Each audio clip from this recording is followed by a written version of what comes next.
우리 설교 이후에 우리 결단의 찬양으로 오늘 금주의 찬양 준비해 주시기 바랍니다.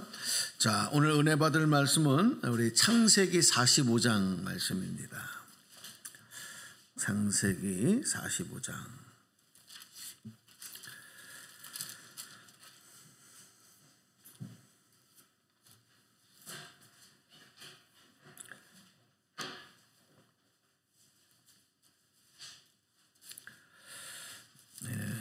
오늘 창세기 45장 전체 말씀이 배경이 되지만 오늘 읽을 말씀은 4절부터 8절까지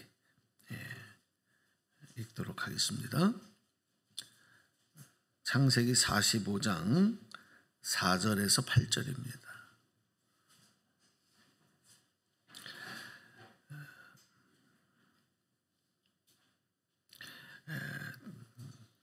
우리 한번 여러분들 다 소리 맞추셔서 또박또박 발음하시면서 함께 읽겠습니다. 4절부터 시작. 요셉이 형들에게 이르되 내게로 가까이 오소서. 그들이 가까이 가니 이르되 나는 당신들의 아우 요셉이니 당신들이 애굽의 판자라. 당신들이 나를 이곳에 팔았다고 해서 근심하지 마소서. 한탄하지 마소서. 하나님이 생명을 구원하시려고 나를 당신들보다 먼저 보내셨나이다. 이 땅에 2년 동안 흉년이 들었으나 아직 5년은 밭갈이도 못하고 추수도 못할지르냐. 하나님이 큰 구원으로 당신들의 생명을 보존하고 당신들의 후손을 세상에 두시려고 나를 당신들보다 먼저 보내셨나니 그런즉 나를 이리로 보낸 이는 당신들이 아니요 하나님이시라. 하나님이 나를 바로에게 아버지로 삼으시고 그 온 집의 주로 삼으시며 애굽 온 땅의 통치자로 삼으셨나이다. 아멘. 네. 오늘 이 말씀을 우리 본문 말씀으로 삼고 은혜 나누겠습니다. 오늘 그 설교 제목을 어떻게 정할까 고민을 많이 했어요. 그래서 오늘 간결하게 대작품 인생 이렇게 정해봤는데, 오늘 여러분의 삶이 지금 졸작 인생인가? 아니면 정말 큰 대작의 작품의 가치가 있는 인생일까? 이렇게 한번 우리가 한번 생각을 하면서 오늘 말씀을 같이 나눴으면 좋겠습니다. 우리는 예수님, 만왕의 왕이신 하나님의 아들이신 예수님의 생명을 받은 하나님의 자녀이기 때문에 반드시 우리에게는 의무가 있어요. 나의 인생을 대작품 인생으로 만들어야 된다. 할렐루야. 그렇게 돼야 된다. 아멘. 예. 지금까지는 졸작 인생인 것 같아도 앞으로 이것을 바꿔가야 합니다. 그래서 오늘 그런 목적을 가지고 기도하는 마음으로 말씀으로 좀 결단하셨으면 좋겠어요. 벌써 참 오랜 시간이 지난 것 같은데, 예전에 그 이탈리아를 여행한 적이 있었습니다. 근데 지금도 이제 많은 유적들도 보고 많은 관광지도 이렇게 봤지만 지금까지 제 가슴에 아주 깊게 감동으로 남아있던 장소, 그리고 그곳에서 본 그 기억이 지금도 생생합니다. 그곳은 이탈리아의 그 바티칸 그 제국 있잖아요. 바티칸의 그 성 베드로 성당을 보고 또 아주 가치 있는 또 한 곳을 방문했던 기억이 있는데, 그게 바로 그 시스티나 성당입니다. 시스티나 성당. 아마 귀에 익숙하지는 않겠지만 이 내용을 들어보시면 거기구나 하는 걸 다 아실 거예요. 이 시스티나 성당은 내부가 벽과 천장이 다 그림으로 장식되어 있습니다. 성화로.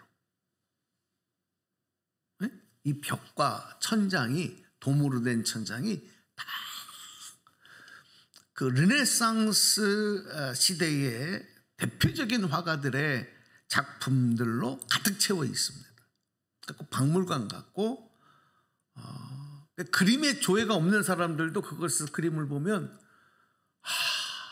가슴이 막 찡하는 거예요. 성경에 있는 그 말씀을 그대로 그림으로 옮겨놓은 그런 것들을 직접 볼 수가 있습니다.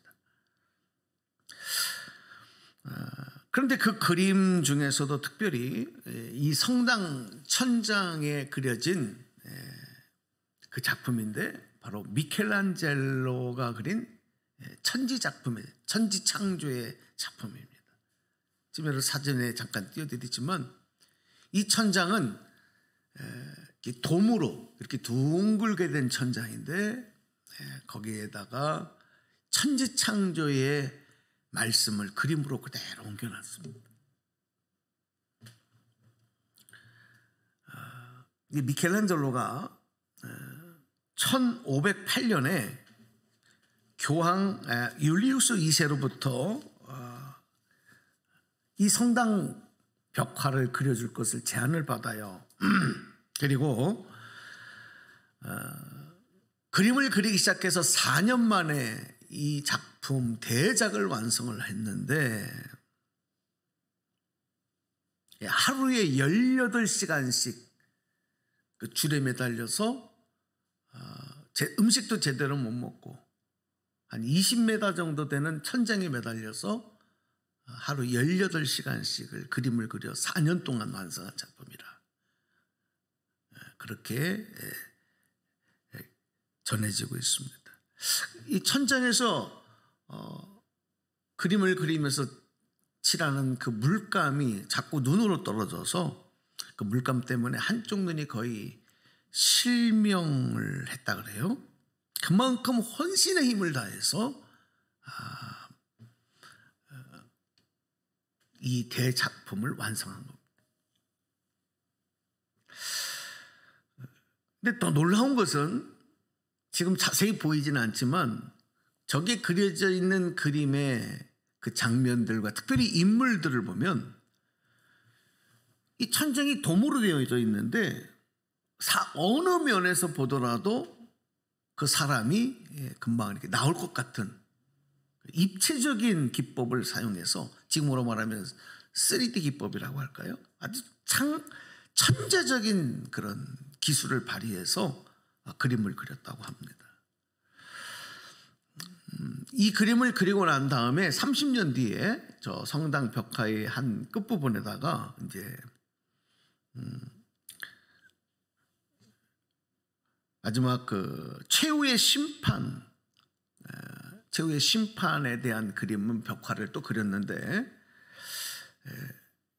그 그림의 맨 끝 부분은 지옥으로 들어가는 문, 그 문을 표현했는데, 이게 놀랍게도 그 자리가 어디냐면 교황이 선 자리, 그 자리를 그렇게 지옥으로 들어가는 문으로 이렇게 연결을 시켰다는 거예요. 그러니까 이 그림을 보면서, 그 그림을 보면서 많은 사람들이 많은 해석을 하고 또 숨겨진 메시지를 이 그림에 담았다, 그런 이제 평론가들의 평가와 해석들도 있습니다. 자, 여러분, 이 그림을 좀 보여드리면서 이 미켈란젤로의 대작만이 아니라 우리 세상에 존재하는 예술과 또 그 어떤 분야에서 이건 정말 대작이다, 이거는 정말 큰 업적이라고 이렇게 말하는 것들의 공통점이 있어요. 그건 뭐냐면, 그것들은 어떤 다른 것을 모방하거나 베낀 것이 아니라는 거예요. 그러니까 유일한 작품이라는 거죠. 또 한 가지는, 그래서 그 속에는 창조성이 담겨져 있는 거예요. 그리고 수많은 시간과 그 사람의 가진 모든 잠재적인 능력들이 그 수고와 노력을 통해서 그리고 정성을 다해서 거기에 표현되어져 있고 담겨져 있다는 거죠. 그게 공통점입니다. 이 천지창조의 이 대작을 그림으로만 그렸다. 그리고 우리는 그려진 그림만 보지만 미켈란젤로는 천장에 올라가서 그 그림을 그리기 전에 이미 그 드로잉이라고 그러죠. 연필을 가지고 색칠하지 않는 그림을 밑그림을 그렸는데 무려 300장의 그림을 미리 그렸다. 그리고 벽화를 그리기 시작했다. 이런 작은 그림들, 이런 수고들이 모아지는 거라. 그런데 많은 사람들은요, 이렇게 되어져 있는, 완성되어져 있는 그림만 보고 그걸 흉내내려고 그래요. 그걸 모방하려고 해요. 그걸 따라해 보려고 해요. 좀 더 빠른 시간에 나도 저런 것을 만들어 보고 싶어 해요. 그런데 그렇게 해서 만든다고 해도 그건 졸작입니다.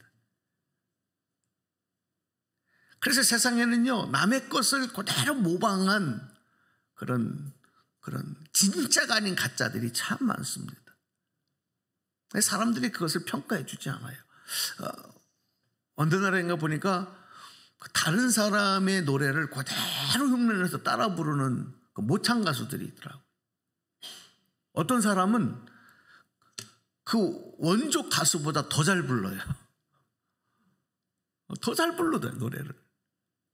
그런데 사람들은 아무리 잘해도 모창하는 사람은 인정해 주지 않아요. 왜냐하면 그대로 베낀 거기 때문에, 따라하는 거기 때문에. 이런 모습을 우리가 성경에서 표현하면 모래 위에 지은 집. 모래 위에 지은 집은 빨리 짓잖아요. 쉽게 짓을 수 있잖아요. 건물을 짓는 걸 보더라도 깊이 땅을 파서 지하를 파고 기초를 튼튼히 하고 그리고 집을 짓는 집들은 시간이 참 많이 걸리고 돈도 많이 들어갑니다. 참 많은 노력이 필요합니다. 거기 땅을 파다가 바위가 나오면 바위를 깨트려야 되고. 근데 모래 위에 짓는 집은 지하도 안 파고 그냥 뚝딱뚝딱뚝딱 짓는 집처럼 너무너무 쉬워요. 인생도 그렇습니다. 그렇게 해서 이룬 것은 우리가 대작이라고 얘기하지 않아요. 졸작이라고 얘기합니다.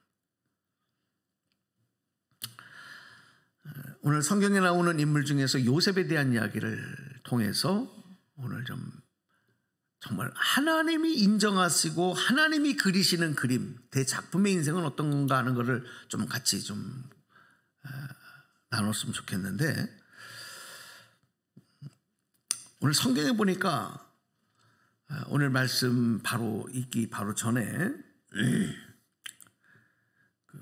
요셉의 일생 중에서 요셉이 이제 그 당시에 가장 강력한 제국을 이루었던 이집트, 애굽의 파라오 왕 다음의 권력을 가진 총리 대신이 된 애굽입니다. 요셉의 모습입니다. 근데 그 요셉이요, 통곡을 하며 울어요. 밖에 있는 사람이 다 들릴 정도로 소리를 내면서 우는 장면이 나와요. 여러분, 어마어마한 권력과 모든 사람들이 바라보지도 못할 높은 자리에 앉은 그런 인생을 잃은 요셉의 모습이 대작이 아니라 하나님의 작품 요셉의 모습은 지금 이렇게 목을 놓아 통곡하는 순간에 드디어 세상 가운데 하나님의 위대한 작품이 보이기 시작하는 겁니다. 자, 우리가 요셉에 대한 이야기는 어느 정도 기본으로 알고 있지 않습니까? 요셉이 어릴 적에 형들에게 이제 노예로 팔려가는 거죠. 그래서 부모와 생이별을 하죠. 또 그렇게 해서 애굽의 노예로 팔려가게 되는데 그곳에서 많은 고생을 합니다. 억울한 일을 당합니다. 수고를 겪습니다.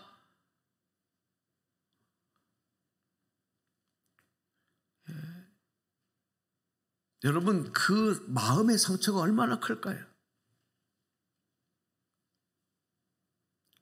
요즘에 제가 시간이 있을 때 하도 그 얘기에 화제거리가 많기 때문에 넷플릭스에서 이렇게 방송하는 더 글로리라고 하는 지금 드라마를 제가 한번 다 보려고 지금 그렇게 좀 보고 있는데,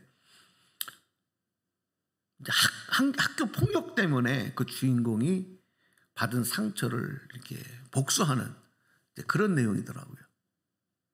여러분, 요셉이요, 애굽에서 형들로부터 당한, 형들 때문에 겪은 고난과 고통, 그것 때문에 내가 겪는 수모, 정말 그 상처는 말로 할 수 없었을 것입니다. 그러니까 그런 요셉이 형들에게 복수의 칼을 갈고 살아왔다고 해도 누구도 요셉을 비난할 사람은 없습니다. 요셉에게 돌을 던질 수 있는 사람은 없습니다. 하지만 만약에 그런 복수심을 가지고 악착같이 살아서 지금 애굽의 총리 대신이 되어 있다라고 한다면, 그래서 사람들은 저 사람 성공한 인생이다 라고 한다면, 그렇게 평가하는 것으로 끝난다면 요셉의 인생은 결코 대작품 인생이라고 할 수 없습니다. 앞에서 말씀드렸지만 요셉의 인생이, 요셉의 지금 모습이 하나님이 만드시고 그리신 대작품이라고 하는 평가가 나올 수 있는 것은 20년 만에 만난 원수 같은 형들, 그 형들을 만나고 들어가서 통곡하며 울고 나와서 요셉의 입에서 나온 그 말이 선포될 때 드디어 그 그림이 보여주는 거예요. 성경을 보면 요셉이 지금 2년 동안 계속된 가뭄으로 인해서 아버지와 그 형들이 살고 있던 고향 땅은 완전히 이제 황폐해져서 먹을 것을 구할 수 없었습니다. 결국은 요셉이 미리 하나님의 꿈을 통해서 이 흉년을 대비해서 모아놓은, 그래서 창고마다 곡식들이 가득가득 들어있었던 애굽을 찾아와서 곡식을 구하게 되는 겁니다. 그렇게 찾아온 형들에게 애굽의 총리가 된 요셉이 자기의 정체를 이제 밝히지 않습니까? 그때 형들은 놀라서, 왜? 자기들이 행한 죄가 있으니까 심판이 두려워 떠는 겁니다. 그러나 요셉의 관심은 심판에 있지 않습니다. 나에게 가해자고 나를 이렇게 고통스러운 인생으로 몰아넣었던 그 형들을 자기의 권력을 이용해서, 내 힘을 이용해서 어떤 복수하려고 하는 그 복수의 심판에 요셉의 관심이 있지 않았습니다. 오히려 이 형들을 포함해서 고통받고 있는 부모와 형제, 가족들 모두를 다 이 풍요의 땅으로 이주시켜서 죽을 수밖에 없는 저들의 생명을 구하고 구원하는데 요셉의 관심이 있었다는 거예요. 자, 여러분 보세요.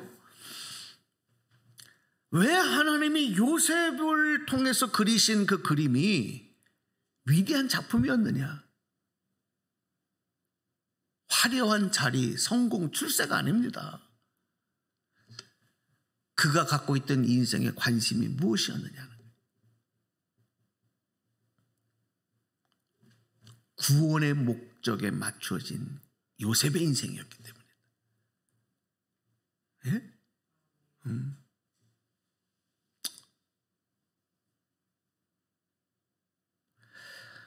자, 그러면 어떻게 요셉의 인생이 이렇게 구원에 맞추어진 인생이 될 수 있었을까 하는 거죠.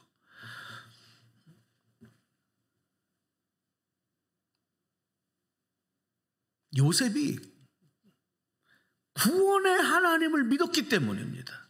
할렐루야. 하나님은 구원의 하나님이신데 내가 죽을 수밖에 없는 상황에서, 내가 어느 억울한 상황에 있는 상황에서, 내가 어떤 형편에 있는 상황에서도 하나님은 나와 함께 하셨고 나를 구하셨고 나를 오늘 이 자리에 있게 하신 그 하나님을 믿었기 때문에, 믿고 살아왔기 때문에 요셉의 인생이 구원에 맞춰져 있는 거예요. 오늘 여러분의 인생도 그렇게 되기를 축복합니다. 내가 그렇게 하려고 해서 되는 것이 아니라 믿음 때문에 그렇게 됐다는 거예요. 믿음 때문에. 그러니까 하나님께서 나를 이곳에 보내시고 오늘 이 애굽의 총리라는 자리에 있게 하신 것은 무엇 때문이냐? 하나님의 구원을 이루시기 위해서 나를 택하신 것이고, 어릴 때도 그렇게 꿈을 보여주신 것이고, 또 때로는 어려운 고난의 과정도 통과하게 하신 것이고, 그래서 결국 오늘 이 자리에 있게 하셨구나. 그 목적이 구원이구나. 그 주체는 하나님이시구나. 할렐루야. 여러분, 이 믿음을 갖고 살지 않으면 어느 자리에 무엇을 해도 졸작 인생이 됩니다. 그러나 이 믿음을 갖고 있으면 그 사람은, 그 인생은 하나님이 그리시는 위대한 작품이 될 줄로 믿습니다. 아멘입니까? 요셉이 또 한 번 옵니다.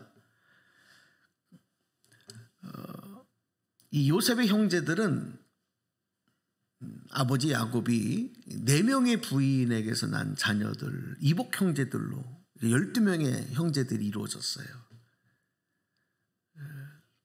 근데 요셉은 자기와 같은 어머니, 그러니까 라헬이죠. 라헬에게서 태어난 형제는 둘밖에 없어요. 나하고 또 한 사람이 누굴까요? 베냐민입니다. 동생 베냐민. 둘이 이제 같은 어머니에서 태어난. 근데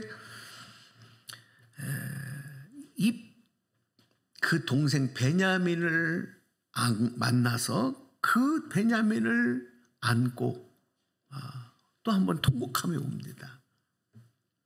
그리고 그 형들을 다시 끌어안고 입을 맞추고 또 통곡합니다. 그 요셉의 울음은 계속되고 있어요.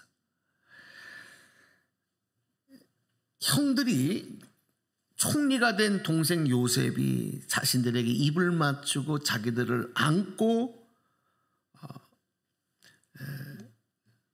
울기 그 전까지는 앞에서 말 두려움밖에 없었어요. 왜? 우리가 동생을 죽이려고 했고 그 동생을 팔아먹었기 때문에. 그러니까 동생을 만난 일이 감사한 일이 아니라 두렵고 떨리는 일이 된 거예요. 그런데 그 동생이 먼저 와서 우리에게 입을 맞추고 우리를 안고 통곡할 때 그제서야 형들도 말하기 시작했다. 성경에 보니까 그렇게 기록이 되고 있어요. 자, 여러분, 우리는 요셉과 형들의 인생에 뭐가 다른지를 분명히 아셔야 합니다. 같은 형제들이지만 뭐가 다른가? 사람의 관점으로 보면 누구는 가해자고 누구는 피해자라고 하는 관점으로 볼 수 있어요. 그건 사람의 기준으로 봤을 때 그렇게 보는 겁니다. 평가할 수밖에 없습니다. 또 요셉은 20년 만에 가장 높은 출세의 성공의 자리에 앉아있는 애굽의 총리가 되었고, 동생을 괴롭히던 형들은 먹을 것을 구하기 위해서 그 앞에 엎드려서 떠는 그런 실패한 것 같은 모습이 된, 세상의 관점으로는 그런 게 뭐예요? 그러니까 세상은 이런 기준과 관점을 가지고 평가하고 논합니다. 그런데 하나님은요, 그런 게 기준이 아니에요. 하나님은 그런 걸 보고 평가하지 않으시는 거예요. 여러분 믿으시면 아멘 합시다. 우리는 하나님의 기준을 알아야 되잖아요. 하나님이 보고 계시고 또 우리에게 보여주시고 싶으신 그 기준은 뭐냐? 구원의 초점입니다. 할렐루야. 구원에 맞춰 있습니다. 그리고 얼마나 그 사람이 하나님의 이 주권을 믿고 인정하고 그 뜻에 순종하며 살아가는 인생인가? 하나님 이걸 보시는 거예요. 오늘 이 기준에 여러분의 삶이 맞춰지기를 바랍니다. 아멘입니까? 네, 하나님의 기준이 이거예요. 그래서 하나님께서 오늘 본문 말씀을 통해서 요셉을 통해서 그걸 우리에게 자꾸 보여주시는 거죠. 자, 오늘 이제 성경을 읽어보겠습니다. 말씀 보고 이제 자 5절 말씀 소리내서 읽어봐요. 자, 요셉이 형들에게 하는 말입니다. 시작. 그러나 이제는 걱정하지 마십시오. 자책하지도 마십시오. 형님들이 나를 이곳에 팔아 넘기긴 하였습니다만 그것은 하나님이 형님들보다 앞서서 나를 여기에 보내셔서 우리의 목숨을 살려주시려고 그렇게 하신 것입니다. 자, 이건 사람이 하기 어려운 말이잖아요. 응? 그 다음에 7절 8절을 연속해서 읽어보겠습니다. 7절 8절 시작. 하나님이 나를 형님들보다 앞서서 보내신 것은 하나님이 크나큰 구원을 베푸셔서 형님들의 목숨을 지켜주시는 것이고 또 형님들의 자손을 이 세상에 살아남게 하시려는 것입니다. 8절. 그러므로 실제로 나를 이리로 보낸 것은 형님들이 아니라 하나님이십니다. 하나님이 나를 이리로 보내셔서 바로의 아버지가 되게 하시고 바로의 온 집안의 최고의 어른이 되게 하시고 이집트 온 땅의 통치자로 세우신 것입니다. 예. 여러분, 요셉의 인생이 대작품이라는 것은 바로 이 고백에서 나와요. 응? 내가 이 자리에 있는 것 봐라. 이 안에요. 당신들이 나를 이곳에 팔아넘겼잖아. 그 상처를 가지고 형님들을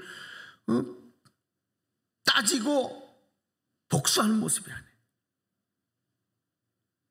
힘들었어요. 어려웠어요.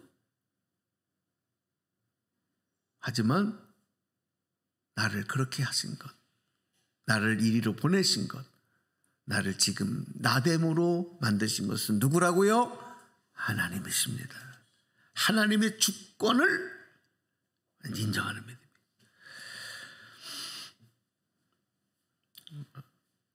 그러니까 큰 그림을 그리기 위해서 아까도 말씀드렸잖아요. 미켈란젤로가 미리 작은 그림들, 밑그림들을 수백 장을 그렸다라고 한 것처럼 우리의 인생이 위대한 하나님의 작품이 되기까지는 작은 그림들이 있어야 돼요. 그걸 과정이라고 할 수도 있고 그 그림 중에는 때로는 고난이라는, 어둠이라는, 절망이라는, 배신이라는, 상처라는 그런 그림들도 있어요. 그런 것들이 모아지는 거예요. 결국은 그것이 그림이 되고 그것이 물감이 되고 그리고 결국은 아름다운 위대한 작품을 만들어요. 어떤 것은 밝은 색이지만 어떤 것은 회색빛이고 어떤 것은 시커먼 색일 수도 있어요. 근데 하나님은 그거를 다 모으셔서 결국 위대한 작품을 만드시는 거죠. 여러분, 오늘 어쩌면 지금 내 삶에 대해서 이해가 안 되고 내 스스로도 이해가 안 되고 어떨 때는 억울하고 후회가 되고 고통스럽고 더 못 참을 것 같고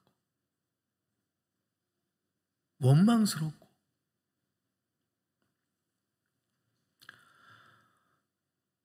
아무리 봐도 상처로만 일관된 나쁜 기억들로 그래서 도저히 아름다운 색은 발견할 수 없는 것 같은 내 인생의 모습처럼 여겨진다 하더라도 요셉을 생각하십니다.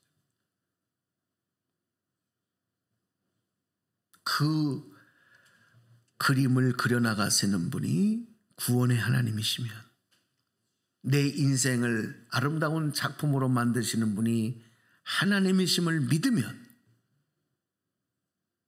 여러분, 하나님의 마지막 최후의 완성된 작품은